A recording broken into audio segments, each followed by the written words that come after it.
Well, greetings, friends. Thank you for joining me today. I'm here in Whitefish, Montana. Now, as you can see behind me up here in the mountains, there are some trails, and a lot of people like to hike.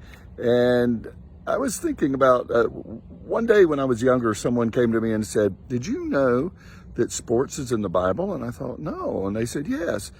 Genesis 1:1 says, in the big inning." Well, we know that that's not what it's talking about, but there is sports in the Bible. In fact, 1 Corinthians chapter number 9, verses 24 and 25 talk about running a race. We can also find in Hebrews chapter 12, verse 1, it's talking about a race.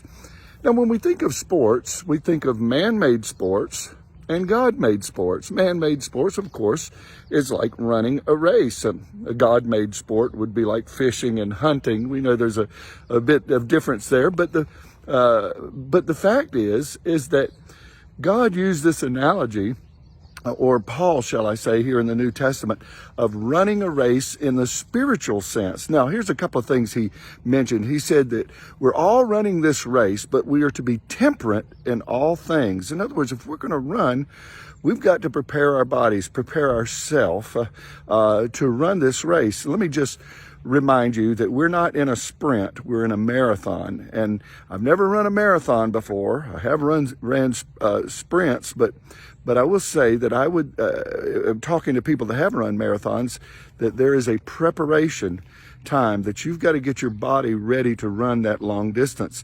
And Paul says the same thing in the spiritual realm.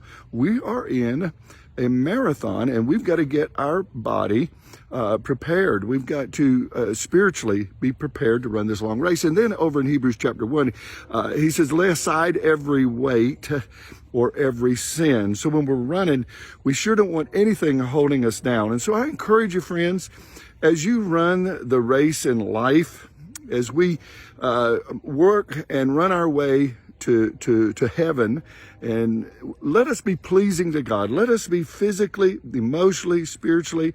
May we be ready to run this race with patience, and so that we can get there, so we can win and receive the prize that's imperishable. Paul says it there in 1 Corinthians. God bless you. I hope you have a wonderful day. Bye-bye.